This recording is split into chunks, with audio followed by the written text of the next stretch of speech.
Hi everyone, welcome back to Misinformation in Science and Society. Here to listen, not to judge. I'm your host Annie, and today with us we have Ken Suslick. All right, so welcome. Could you please introduce yourself a little bit and what you do? Sure. I'm Ken Suslick. I'm a professor emeritus of chemistry at the University of Illinois at Urbana, Champaign. And I'm also CEO of a new company called Iridescent Sensors, which is working on toxic gas sensors for first responders. Mm-hmm. So, um,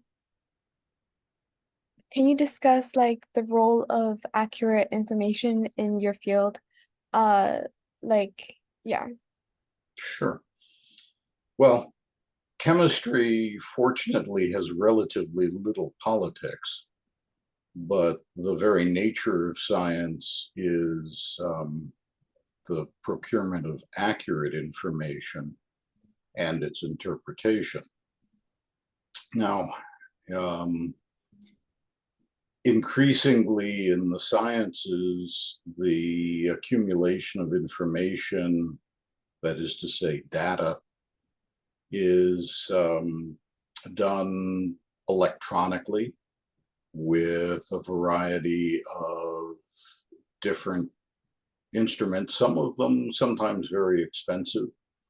The instruments tend to have acronyms like UV-Vis for color, um, NMR for nuclear magnetic resonance, FTIR for Fourier transform infrared, that's basically a heat spectrum. Mhm. And most of this technology has really advanced dramatically over my career, over the past 50 years. And that has actually made doing chemistry a whole lot easier. And so the ability of scientists to collect data in much greater detail and in much larger volume uh, has progressed very well over that time period. But the concepts actually go back to an Englishman named George Stokes, uh, who at Cambridge, University of Cambridge in England in the 1840s, was really the first person to recognize the concept of spectroscopy. That is to say, the absorbance of energy as a function of its wavelength, of its color. And Mhm. that's true for almost all of the techniques used in chemistry. Not all, but an awful lot of them are forms of spectroscopy. The changes in absorbance as a function of color of light, wavelength of radio waves, wavelength of heat rays, um, uh, and even scattering of X-rays or absorbance of gamma rays in the very, very high energy region. And so throughout the entire range of what we call the electromagnetic spectrum, that ranges from gamma rays down to radio waves, um, matter absorbs light, absorbs those electromagnetic radiations, but it's very dependent on what the wavelength, what the energy is of each of the photons that make up that light, that electromagnetic radiation. Mhm. So that's a big part of what modern chemistry is. in terms of characterizing molecules and understanding their interaction with energy. Now, you're concerned primarily with when things go wrong, when misinformation enters the literature. And that, I'm happy to say, is relatively a relatively small problem in chemistry, partly because we have such good instrumentation that it's relatively hard to get things too far wrong by accident. It happens, but not very often. And the other and probably more important aspect is there's very little motivation to want to try to fake things. And this is key to understanding, I think, misinformation in society. What's the motivation of a person, well, basically telling lies if it's intentional? I mean, there are two kinds of misinformation, right? There's unintentional, honest mistakes. And there's absolutely intentional, sociopathic lying. Now, in the sciences, your reputation is critically dependent on your being an honest reporter, because people are going to redo your experiments if they're the least bit interesting or exciting. And if they get different results, that could be very bad news for your reputation, because people who commit academic fraud, who produce misinformation intentionally, are really ostracized. They're drummed out of the core, if you will. And so it's very dangerous for one's career in science to fabricate data, because it will get found out, and you'll then be, hanging in midair. The other kind of misinformation are mistakes. Well, mistakes happen. I mean, scientists are human, at least the better ones. And they do make mistakes. There are errors. And when that happens, you try to correct them. It's also part of the process of writing papers and getting them published. In this day with the web, in principle, I could publish anything I want, anytime I want, just by putting it on my website. But in practice, that's not the way we publish in science. The way we publish in science is in journals that are peer-reviewed very carefully. Every paper that I've ever written went to at least 2 other scientists, and I don't know who they are. It's all done anonymously.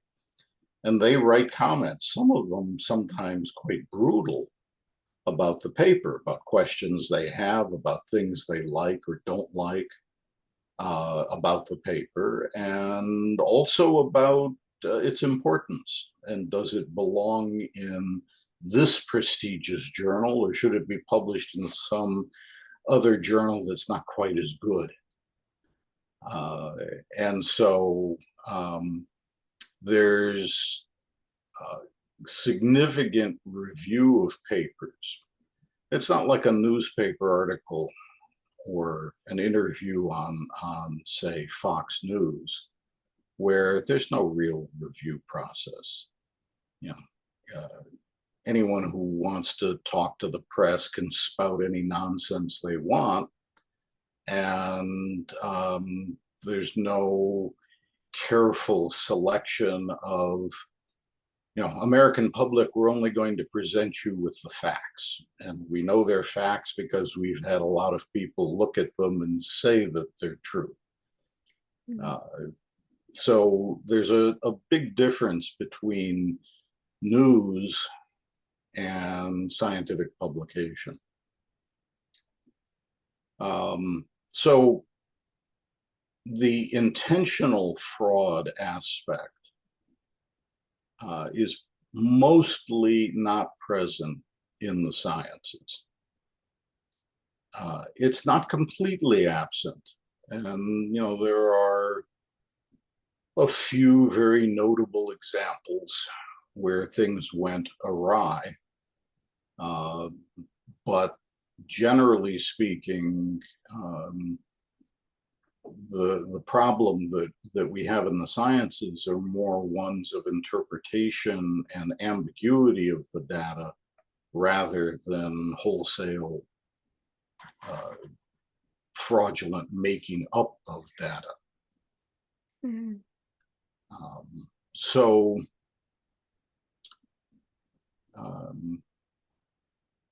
that's the way of the system, that generally there isn't that strong a motivation to try and take a shortcut, to try and make things appear that aren't true, because you will get caught out. There are still occasional problems, particularly outside of European and North American science. There are incentives in some Asian countries, for example, for scientists to be able to keep their jobs and to get salary bonuses are dependent on their publication in high prestige journals. And so they're actually paid extra if they publish in premier journals like Science, Nature, Journal of the American Chemical Society, and so on. And that's very dangerous, because that's almost a bribe to get your data published any way you can. Mm-hmm. And we have much less of that in the United States and Canada and Europe. There's still an aspect of it. So, much as I say the motivations are mostly absent for lying in the sciences, they're not completely absent. And so in order to get tenure, you've probably heard the phrase publish or perish. An assistant professor has 6 years effectively to establish an international reputation. If he's tenured, then it's very hard to fire him, and he'll be a professor for life. If he fails as an assistant professor, then he may have a difficult time finding a new position. He'd certainly have to move to a lower ranked university or go into industry. So there is a strong motivation to be productive as an assistant professor. And that is a motivation that could get twisted, almost never does, because the long-term consequences are so severe.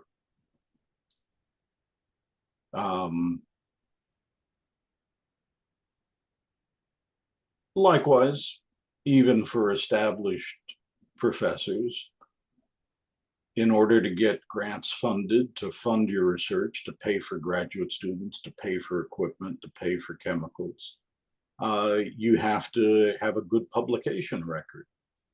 And if you don't publish your papers in good journals, you'll lose funding. And if you lose funding, it's not nearly as much fun being a professor. Mm-hmm. And so there are financial motivations in the sciences that one has to be careful about. But, you know, those are the same kind of motivations that you find in any job. That, you know, if you're a banker, your motivation is to make the bank a profit and to make yourself a profit. That can be a motivation towards embezzling, but very few bankers embezzle because if they get caught, the consequences are severe. And so it's the same sort of thing that happens in the sciences. Mm-hmm. Yeah.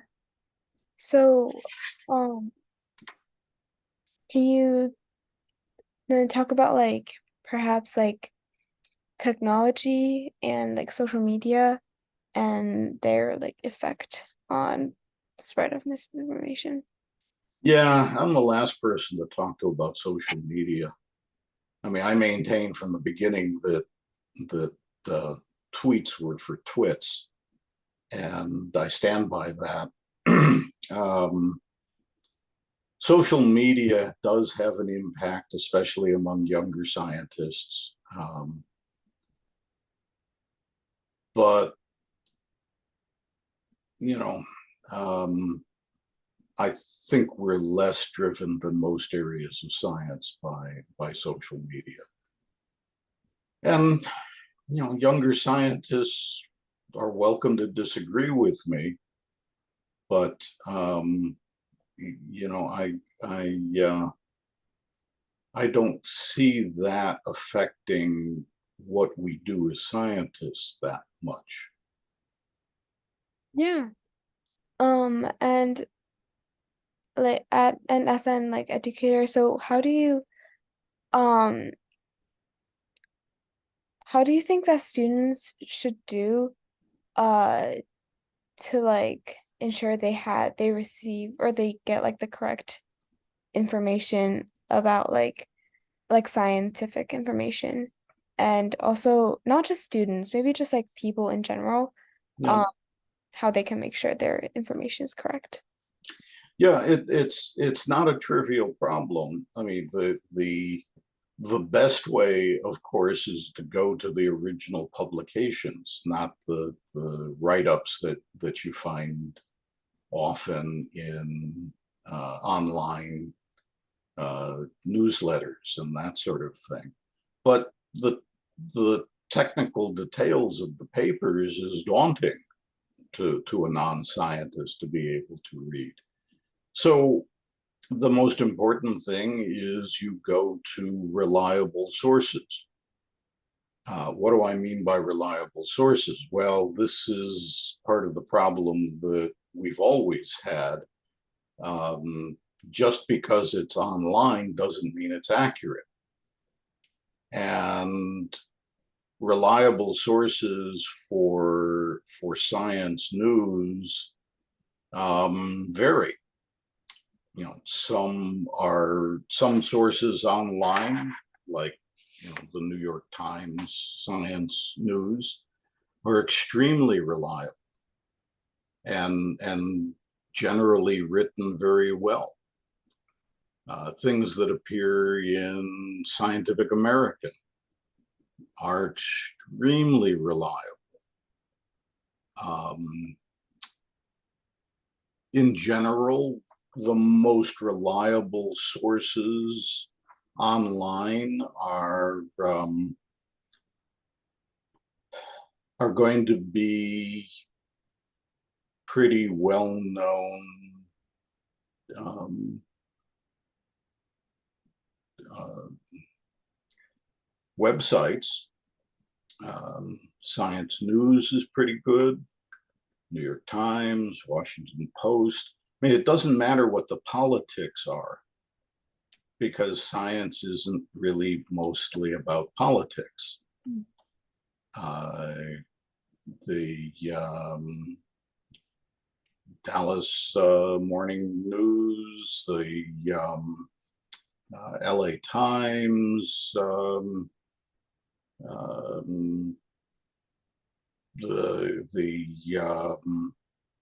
those are all pretty good and have pretty good science sections.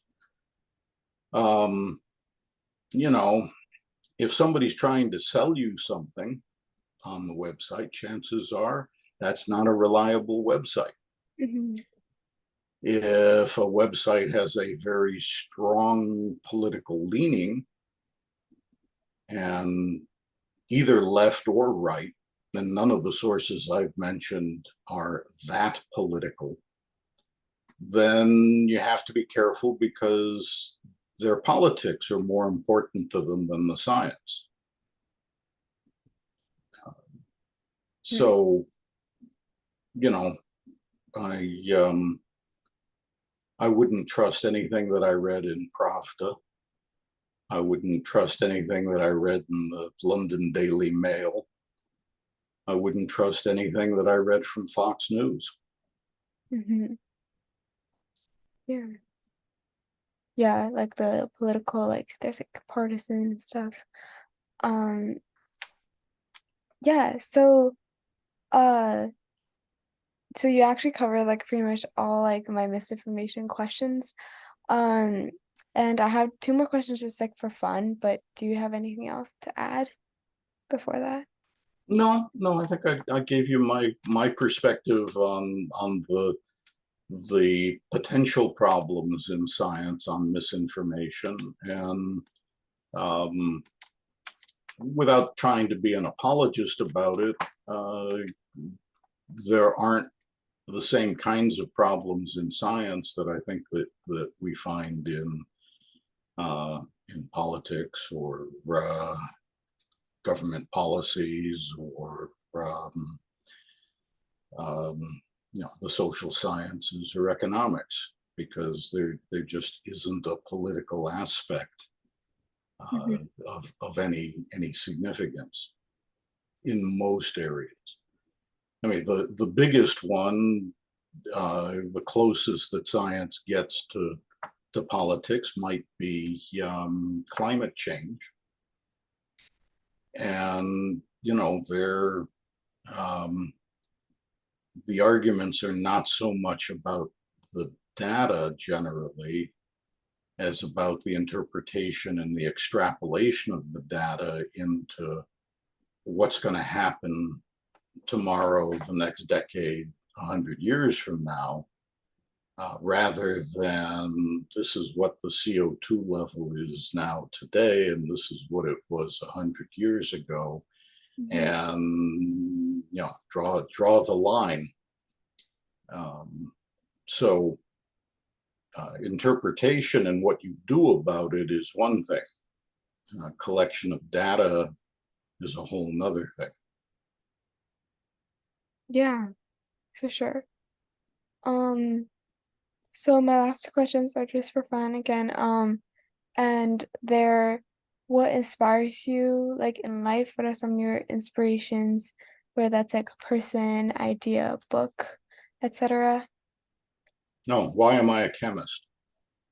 Yeah, Carl Clader, the chemistry instructor at New Trier East. When I was there, which was 66 to 1970, Dr. Clader was my chemistry teacher, both in sophomore and the AP course my senior year. And he was fantastic. And I was really taken by him as a role model for why I wanted to go into chemistry. Now I'll give you a little story about it because it gives you a hint as to the times. I mean, this was Vietnam era, right? Mm. Now, I had, as a 16-year-old, I grew a goatee, just a little beard there. And the reason that I did that was mostly because I kept cutting myself shaving. So I said, screw it. I'll let it grow a little bit. That way I won't have to shave it. Mm. And Carl Clater gave me shit over that because back then, if you had hair longer than 1/4 of an inch, you were in danger of being a radical left-wing hippie. And the fact that I had a beard, you know, he took some affront to. And after a few weeks of guff from him, I finally said, Dr. Clater, didn't you ever grow a beard? And he stopped and paused and said, Ken, when I was 19, I actually did grow a beard. I'm sorry I've been giving you so much grief.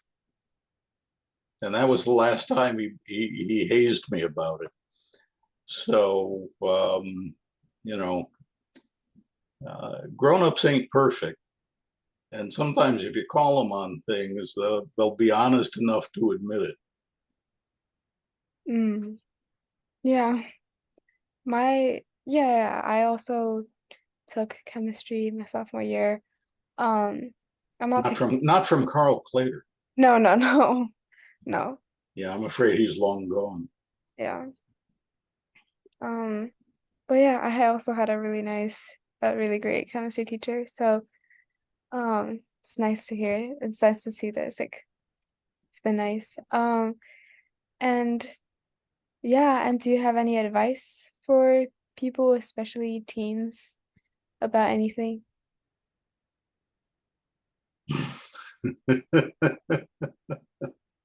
um, yeah, don't pay too much attention to what other people think. Hmm.